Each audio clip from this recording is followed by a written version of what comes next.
नमस्कार प्यारे विद्यार्थियों, आप सभी ध्यान दें एक बार पुनः अपना टॉपिक रह रहा है समास का व्याकरण में। तो देखिए हिंदी व्याकरण समास का है, उसमें हम लगभग पढ़ चुके हैं परिभाषा और उसके प्रधानता के आधार पर चार पढ़े थे हमने। तो उस चार में जो लास्ट फाइनल रह गया है वो बता रहा हूँ अभी, क्योंकि इससे पहले मैंने आपको बहुब्री से पहले क्रमधारी द्विगु ये पढ़ाया ही होगा और अविभक्त पढ़ा दिया है, तत्पुरुष पढ़ा दिया। अब ये बचा हमारा कौन सा बहुब्री समास बचा हुआ है। ठीक है, बहुब्री के लिए बात ये है कि देखिए इसमें बहुब्री तो बात है प्रधानता के आधार पर। प्रधानता के आधार पर पहला पद प्रधान अविभव, दूसरा पद प्रधान तत्पुरुष, तीसरा पद प्रधान की बात करें तो द्वंद्व होता है, जिसमें दोनों पद प्रधान होते हैं। तीसरा तो नहीं, दोनों पद होते हैं। अब ये जो चौथा बचा तो इसमें क्या है कि दोनों ही पद अप्रधान होते हैं या प्रधान नहीं होते हैं। फिर क्या होता है, तीसरा अर्थ निकलता है। कौन सा? तीसरा अर्थ। तीसरा अर्थ यानी अन्य अर्थ के हैं। अन्योक्ति की बात करें और आप जानते हैं कि अन्योक्ति या अन्य अर्थ कब निकलेगा, जब कोई चीज हमारे समाज में रूढ़ हो जाती है। रूढ़ का रुष्ट नहीं होना, गुस्सा नहीं होना, क्या होता है रूढ़। रूढ़ से मेरा मतलब है कि देखिए आप जितने भी बच्चे सुन रहे हैं, देख रहे हैं, आप सभी का कोई ना कोई घर पे एक प्यारा नाम है ना। प्यार से आप स्कूल में रजिस्टर में आपका कुछ भी नाम हो सकता है, बहुत अच्छे आपके नाम, बहुत प्यारे प्यारे नाम है। बट मेरा मतलब ये है कि क्योंकि हमारा भी तो होता है, सबके होते हैं, तो घर पे सभी बच्चों के एक तो होगा जिसका कोई नाम नहीं, बाकी सब बच्चों के कोई ना कोई घर के नेम होते हैं। ठीक है, और वो नाम आपका क्या होता है कि उस परिवार में, उस मोहल्ले में प्रसिद्ध होता है। ठीक है, तो वहां के लिए वो क्या हो गया, रूढ़ हो गया। रूढ़ का मतलब है उस नाम को जब भी पुकारेंगे वो ही व्यक्ति उस पर ध्यान देंगे। पहले बच्चों आपने एक मूवी देखी होगी, अब आप एक मूवी की बात कर रहे हैं। ठीक है, और वो मूवी बहुत मतलब हिट हुई थी, उसके डायलॉग्स बहुत देवे थे, उसकी मूंछों का जो एक्शन था और पुलिस की वर्दी जो थी, स्कॉर्पियो के जो स्टंट थे बहुत अच्छे थे ना। मैंने पूरी नहीं देखी बट मैंने सुना उसमें कि एक बहुत पैसे वाला व्यक्ति होता है। ठीक है, तो आप समझ रहे हैं मूवी का नाम, जैसे मूंछों का रोल है, स्कॉर्पियो का रोल है, पुलिस की वर्दी है, सिंघम की बात कर रहे हैं। ठीक है, उस मूवी में एक व्यक्ति है जो पैसे वाला है, बहुत बड़ा, लेकिन उसका शुरू का नाम क्या था, गोटिया। और उसको गोटिया गोटिया जो उसके मित्र बोलते थे, और बड़ा हो गया तब भी क्या बोलेंगे, गोटे बोलेंगे। प्यारे बच्चों, मैं आपको कोई मूवी दिखाकर बताकर आपका टाइम वेस्ट नहीं करना चाहता हूँ, ये बताना चाहता हूँ कि हमारे परिवार में, हमारे समाज में, हमारे देश में मैंने लिखा भी है। ठीक है, आप देख सकते हैं इसमें कि क्या होता है। फिल्म देखिए, आपको बता दूं मैं कि किसी पॉइंट है, किसी रूढ़िवादी परंपरा के कारण, जैसे रूढ़िवादी हम चल रहे गांव का सीन है, माहौल जो भी है, घर का या कहाँ का या शहर का, तो जो रूढ़िवादी परंपरा है उसके अनुसार हमने कोई भी नाम रख लिया है और वो नाम क्या हो गया, प्रचलित हो गया, तो वो क्या कहलाते हैं, रूढ़। तो बात आती है शब्द तीन प्रकार के, यौगिक शब्द, रूढ़ शब्द और योग रूढ़ शब्द होते हैं। ठीक है, और ये लेटर बहुत इंपॉर्टेंट भी होते हैं हमारे लिए। ठीक है, ध्यान रखना। अब बात करें कि रूढ़ का मतलब क्या होता है, जानते हैं ना, यौगिक में दो शब्द मिलेंगे। ठीक है, और देखिए जो रूढ़ है उसमें क्या होता है कि रूढ़ शब्द के लिए वही बात है कि उसको अगर तोड़ोगे आप, रूढ़ शब्द क्या होता है, अगर उसे खोलेंगे, तोड़ेंगे तो क्या हो जाएगा, उसका अनर्थ हो जाएगा, उसका अर्थ नहीं निकलेगा। जैसे मैंने एक बात को थोड़ा सा टॉपिक हट के बता रहा हूँ आपको, देखिए मैंने लिख दिया जल, क्या लिख दिया, जल लिख दिया। ठीक है, तो जल जो शब्द है इसको मैं टुकड़े करता हूं, अलग अलग करता हूं। अब जल का मतलब है किसी भी स्टेट में जाके आप जल बोल दीजिए, पानी बोल दीजिए, पानी बोल सकते हो, जल बोल सकते हो, पानी और जल पूरे भारत देश में, तो क्या पूरे वर्ल्ड में जाके आप बोल दीजिए, तो इसका मतलब वही समझेंगे जो है। ठीक है, तो ऐसा तो है नहीं कि जो कुछ और मानेंगे। हाँ, इसकी महानता के लिए इसको अमृत कह सकते हैं, क्योंकि पानी कई बार एक घूंट पानी के लिए इंसान तरस जाता है और प्यासा ही मर जाता है, तो उसके समय पर क्या ये अमृत होता है, जान वापस देता उन्हें। तो बात करें जल शब्द है ना, इसको अगर टुकड़े करें, जय अलग लिख दिया प्लस में जय अलग लिख दिया, तो ये इसका अर्थ नहीं होगा। इसका मतलब है कि इसका कोई अर्थ नहीं होने वाला है। तो जल अगर दोनों शब्द मिलेंगे, दोनों शब्द मिलेंगे तो क्या बनेगा, जल होगा। अर्थात ये रूढ़ शब्द है। रूढ़ का मतलब उसको खोलते हो, उसका अलग अलग विच्छेद करते हो, उसकी संधि करते हो, विच्छेद करते हो, तो क्या होगा, उसका अर्थ नहीं निकलेगा, तो कहलाते हैं रूढ़। प्यारे बच्चों, मेरा मतलब ये है यहाँ पर आपको समझाने का कि जो बहुब्री समास है इसमें क्या होता है, एक तीसरा अर्थ निकलता है, और तीसरा अर्थ कोई व्याकरण के रूल के मुताबिक ऐसा नहीं कि ऐसा हो जाएगा। तो संधि करते हैं विद्या धन आलय, तो विद्या का आ और आलय का आ मिलके विद्यालय आ बन जाता है। तो वो तो एक नियम है, साइंस के जैसा चल रहा है। साइंस का मतलब जो प्रयोग पे सिद्ध हो जाए वो साइंस है, तो प्रयोग सिद्ध नहीं वो साइंस नहीं है। तो कुछ में तो क्या होता है कि ऐसा ऐसा करोगे तो ये होगा, इसमें पहला पद प्रधान होगा, इसमें दूसरा होगा, इसमें तीसरा होगा। लेकिन यहाँ पे ना पहला प्रधान है ना दूसरा प्रधान है, तो फिर इसमें तो तीसरा अर्थ निकल रहा है। और तीसरा अर्थ है ना, ये रूढ़ शब्द होता है। ये हमने लोक परिपाटी के हिसाब से बना लिया है, एक परिपाटी एक नाम पड़ गया है, सो पड़ गया है। तो यही समझने की बात है कि बहुब्री समास की परिभाषा को कुछ ये बताना है कि इसमें क्या होता है कि इस समास में कोई भी पद प्रधान नहीं होता है, पहला प्रयोग। ये बहुत इंपॉर्टेंट चीज आपको बता रहा हूँ, ध्यान से सुनना है, ठीक है। इस समास में अन्य अर्थ की प्रधानता होती है, अन्य अर्थ की प्रधानता होती है, अन्य अर्थ, ठीक है ना, अलग अर्थ निकलेगा। हाँ, ये बात अलग है कि कोई व्यक्ति अपने मन से वर्त निकाल रहा है तो इसका अर्थ ही मानूंगा, बिल्कुल मान सकते हैं। अब जैसे दशानन की बात करें तो दशानन पहले बस संख्यावाची होने से द्विगु समास मानूंगा, जबकि उसमें अन्य अर्थ निकल रहा है, रावण निकल रहा है कि नहीं, तो ये बात अलग है। तो चलिए यही बात करें कि इसमें क्या होता है कि अन्य अर्थ निकलता है किसी रूढ़िवादी परंपरा के कारण। रूढ़िवादी का मतलब होता है ऐसी कोई नियम नीति नियमावली जो पहले के लोगों ने बना दी है और उन लोगों को ये पता नहीं कि इसका भाई साइड इफेक्ट क्या होगा, दुष्परिणाम क्या होगा, वो नहीं सोचा, बस उनकी एक परंपरा बन गई तो बन गई। और आज भी हम हमारे जो पूर्वज है, जो हमारी संस्कृति है, उसी को निभा रहे हैं। ये थोड़ा इसमें बदलाव कर दिया है, ठीक है, तो बस वो चीजें हैं हम उनको निभा रहे हैं, थोड़ा सा बदलाव कर दिया है। चलिए, तो देखिए कि किसी रूढ़िवादी परंपरा के कारण, किसी विशिष्ट अर्थ के कारण, विशिष्ट अर्थ के कारण, विशिष्ट धर्म विशिष्ट अर्थ के कारण क्या हो जाता है, जब कोई शब्द किसी एक ही अर्थ में रूढ़ हो जाता है तो वहां पर बहुब्रीहि समास माना जाता है। ये ध्यान रखना है। एक अर्थ में फिक्स हो गया, जैसे मान लो अभी बहुत सारे एग्जाम्पल देंगे तो उसमें वही क्यों लिया, क्योंकि वो रूढ़ हो गया, विशिष्ट अर्थ हो गया। ये बात ध्यान रखना। चलिए, तो आपको बताता हूँ, आप एग्जाम्पल के माध्यम देखिए बहुब्रीहि पढ़ रहे हैं। और बहुब्रीहि बेटा ध्यान रखना है कि बहुब्रीहि होता है, इसमें बीच में ब बना दिया गलत हो जाएगा, बहुब्रीहि नहीं, व्रीहि इसका अर्थ होता है, ध्यान रखना, ठीक है। बहुब्रीहि समास और ही की मात्रा छोटी होती है, बी की बड़ी होती है। तो देखिए यहाँ पे एग्जाम्पल है गजानन, गजानन, इसको खोल के देखिए, इसका समास आगे करेंगे, विग्रह करेंगे। समास का विग्रह होता है, संधि का विच्छेद होता है, ये ध्यान रखना, ठीक है।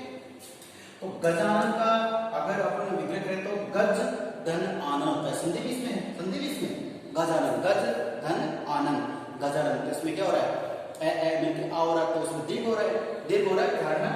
तो गजानन का आप विग्रह करो, समास का विग्रह, वह है जिसका, वह ये देखो डबल बार आ गया है, वह है जिसका आनन गज जैसा है, वह है जिसका आनन यानी चेहरा गज जैसा है। आप तो जानते हैं भली भांति, ठीक है।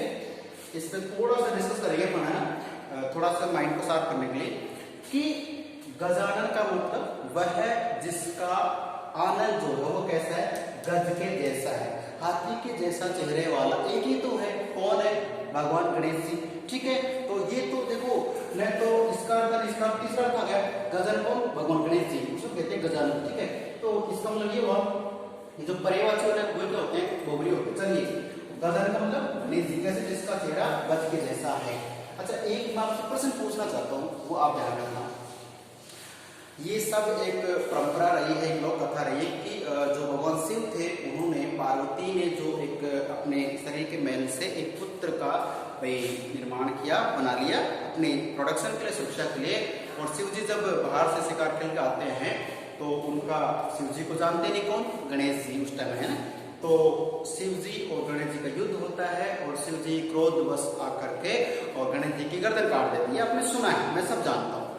अब बात ये करता हूँ कि गणेश जी का सिर काट दिया है और जो पार्वती माता है रुष्ट हो गई है, उन्होंने कहा कि मुझे तो मेरा बेटा ऐसे कैसे चाहिए। और जानते हो कि बालहट, योगहट और त्रियाहट बहुत ज्यादा हट है, जिद होती है, जिद पे अड़ गई कि मुझे तो ऐसा ही चाहिए।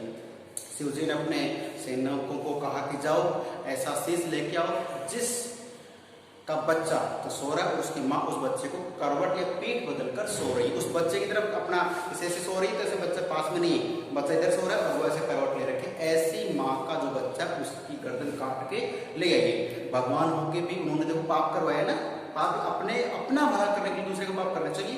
खैर की बात नहीं, भगवानों की लीला है, कौन जाने। अब ये है कि उस सब लोगों ने देखा तो एक हथनी जो होती है, हथनी जो होती है वही ऐसी होती है जो बच्चे को पीठ देकर सोती है। तो आज भी मान लो अगर कोई औरत अपने छोटे बच्चे को करवट देके या पीठ बदल कर सोती है तो बड़े बुजुर्ग उसे डांट देते हैं, है ना, कि हथनी ऐसा करते, आप ऐसा क्यों कर रहे हैं। खैर छोड़िए, तो उस बच्चे का वापस प्राण लाने के लिए सेनापति ने नौकरों ने क्या किया कि जो हथनी के बच्चे की गर्दन काटी और ला करके बोले कि लो महाराज वो लगा दीजिए, वो लगा दिया। तब सब कोई प्रैक्टिकल नहीं कर, लगा दिया, बोल तथास्तु, जुड़ गए सब, ठीक है, ऐसा भी होता है। अब आजकल तो मान लीजिए बड़ा ऑपरेशन कराते हैं, हाथ कट गया तो फिर ये तथास्तु जुड़ता नहीं है। खैर छोड़िए, सुरक्षित रहिए। अब मेरा प्रश्न आपसे ये है, कहानी मैंने आपको सुना दिया, आप जानते हैं। अब ये मुझे बताइए कि वो जो गणेश जी का जो चेहरा लगा दिया हाथी का, गणेश जी का तो मान लीजिए इनॉग्रेशन हो गया, ठीक है, लेकिन जो गणेश जी बने हुए थे उनका चेहरा सिर्फ पार्वती माता जानती थी, है ना। उनका चेहरा कैसा था, एक बच्चे जैसे ही होगा, लेकिन कैसा था किसी ने नहीं देखा। अभी बताइए कि उस चेहरे का क्या किया, वो जो गर्दन कटी हुई थी उसका क्या किया, क्या उस चेहरे को उस हथनी के बच्चे के लगाया। अब सोचने वाली बात है कि अपना, और भगवान है, वो जाहिर सी बात है कि अपना वो भला कर लिया, लेकिन किसी का अनिष्ट नहीं करेंगे। तो उस जो हथनी है उसके बच्चे की गर्दन काटने के बाद उसको किसकी गर्दन लगाई गई, ये आपके लिए एक प्रश्न है। और जब भी आप ये वीडियो देखेंगे, समझेंगे, उसके बाद आप मुझे व्हाट्सएप पे या बताएं कि उसको किसकी गर्दन लगाई, या फिर जो गणेश जी की पहली गर्दन थी उसका कहाँ भाई दुरुपयोग किया गया, उसे दबाया गया, क्या किया गया। हालांकि ये सर्च कर सकते हैं, आप कुछ भी सर्च कर लेते हो तो खैर बात हुई है। तो मेरा मतलब है, चलो वो एक कहानी है आपकी जिज्ञासा के लिए, जानने के लिए, बात भी सही है। लेकिन यहाँ देखिए, गजानन का मतलब कि वह जिसका आनंद गज के जैसा है, गणेश जी है। तीसरा से बन रहा है चतुरानंद। अब कुछ बच्चे इसमें कि चतुर है आनंद जिसके, तो नाम लगा चतुर है आनंद, जिसको विग्रह कैसे करेंगे, जिसके चतुर है आनंद। तो यहाँ तक छोड़ देते तो क्या हो जाता है, वो हमारा देखो समास रहेगा, चतुर चार संख्याओं का समाहार हो रहा है। लेकिन यहाँ पे क्या होता है कि चतुरन, वह जिसके चतुर यानी चार आनंद है, वो कौन है, ब्रह्मा जी है। तो ब्रह्मा जी चतुरन कहते हैं। तीसरा रूढ़ हो गया, बस फिक्स है, इसलिए क्या हो गया, रूढ़ है तो अब इसका मतलब चतुरान का मतलब ब्रह्मा जी ही मानेंगे, ये बात मान तो हो गए। तो ये रूढ़ की बात कर रहे थे, ठीक है। मैंने कहा कि आप सबका कोई ना कोई घर पे नाम होता है, जिस मानो लड़कियां हैं, लड़के हैं, किसी को कुछ और नाम से पुकारते हैं, किसी को और नाम से। हाँ, ये बात अलग है कि हम जो घर में लड़कियां होती हैं उनको थोड़े, अगर घर का नाम है तो अच्छा पुकारते हैं, लेकिन कई बच्चों को ऐसे कुछ भी कर लेते हैं, ठीक है। चलिए, तो ये गजानन हो गया, चतुरानन हो गया, पंचानन। तो पंचानन का मतलब वही बात है, गजानन में गज का चक्र में चार आनंद हो गए, इसमें क्या है, पंचानन, वह है जिसके पांच, वह है, ये मैंने डेस्क कर दिया, आप देखना, वह है जिसके चतुर्थ हो जाएगा पंच यानी पांच आनंद है। पांच चेहरों वाला कौन है, बात करें पंचानन कहते हैं किसको, ध्यान रखना, भगवान शिव को कहा जाता है। और त्रिनेत्र, तीन नेत्रों वाला, वो भी शिव की भगवान है। षण्मुख या षण्मुख हो, षण्मुख, तो वह है जिसके छह यानी षट ऐसे भी लिखते हैं, ऐसा आ सकता हमारा ये वाला, ठीक है, षट या छह मुख है, वो कौन है, भगवान कार्तिकेय। अभी कार्तिकेय कौन आप इस तरह जानते हैं, चलिए गणेश जी से संबंधित है ना। लंबोदर, लंबा है उधर जिसका बात करें वह, तो लंबोदर मैंने यहाँ पे दिया नहीं, आप ध्यान रखिए, लंबोदर होता है वह है जिसका उदर यानी पेट लंबा है। किसका पेट लंबा है, तो सीधी बात है, पेट बड़ा किसका, भगवान गणेश जी का ही है। किससे भी फिर बात करें चक्षुस्त्रवा, बहुत इंपॉर्टेंट, ध्यान रखना, एग्जाम में आ सकता है। चक्षुस्त्रवा, श्री लगा के श्रवा, देखिए वह जो चक्षु से श्रवण करता है, आंखों से सुनता है, कौन है भाई, एक ही है, कौन, कपिल शर्मा देखिए, वही वाली बात है। मैंने सांप जो होता है वो क्या करता है, उसके भगवान ने कान नहीं दिया होंगे और दिया होंगे शायद नहीं सुनता होगा। तो ऐसा कहते हैं कि जो आंखें होती है उनमें ही ऐसा सिस्टम होता है, कोई साइंसर लगा होगा कि वो उसी से, कोई सीसीटीवी कैमरा रिकॉर्डेड, उसमें मान लीजिए भगवान जो बनाया है कि सांप जो होता है वो आंखों से ही देख भी लेता है और सुन भी लेता है, ठीक है, ये ध्यान रखना है। चलिए, तो ये चक्षुश्रवण बोलते हैं। तो तीसरा क्या है, सांप। सुग्रीव, सुग्रीव का नाम आपने भली बात सुना, अगर लोग में अपने रामायण देखी होगी तो बात कर लेते हैं। सुग्रीव, सुपसर्ग वैसे तो वह जिसकी ग्रीवा यानी गर्दन की बात करते हैं। देखो प्यारे बच्चों, गला और गर्दन अंतर थोड़ा सा, सामने वाला तो गला होता है, लेकिन जो पीछे की होती है ना, तो देखिए ये नेकलेस की बात पहन के तो आता है ग्रीवा, तो गर्दन की बात कर रहे हैं, ठीक है, गर्दन की। तो जो गर्दन होती है तो वो क्या बोलते हैं, ग्रीवा। जिसकी गर्दन क्या है, सुंदर हो, उसे क्या बोलेंगे, सुग्रीव। सुग्रीव या ग्रीवा, तो वो कौन है, वानराज, बाली, सुग्रीव नाम सुना होगा, तो वो बात कर रहे हैं इसकी, सुग्रीव की। तो यहाँ पे मैं बताना चाह रहा था कि जो हमारा अंतिम समास है वो क्या है, बहुव्रीहि समास है। इसमें क्या होता है कि सभी लोग मिलकर के कोई नाम एक जैसा रख लिया, वो रूढ़ हो गया, वह ऐसा रहने का मतलब ये होगा तो वही हो जाता है। तो अगर किसी समास में अन्य अर्थ निकलता है, वो रूढ़िवादी परंपरा के आधार पर निकलता है, तो वहां पे बहुव्रीहि समास होता है। इसके एग्जांपल्स की कोई फिक्स रूल्स नहीं होंगे, ये हमने जो एग्जांपल्स में अधिक पढ़ेंगे उतना हमारा फायदा रहता है, ठीक है, ये ध्यान रखना है। फिर चाहे पीताम्बर हो, दशानन हो, या फिर हमारे और कुछ इसमें त्रिनेत्र हो सकता है, ठीक है, इस तरह से आपको ध्यान रखना है। तो प्यारे बच्चों, ये जो वीडियो आपको था ध्यान रखना हमारे को, और पूरा इसे देखना है, समझना है, और डाउट्स हो तो आप पूछ सकते हो, ओके। तो फिर मिलते हैं नेक्स्ट वीडियो, तब तक के लिए नमस्कार, धन्यवाद।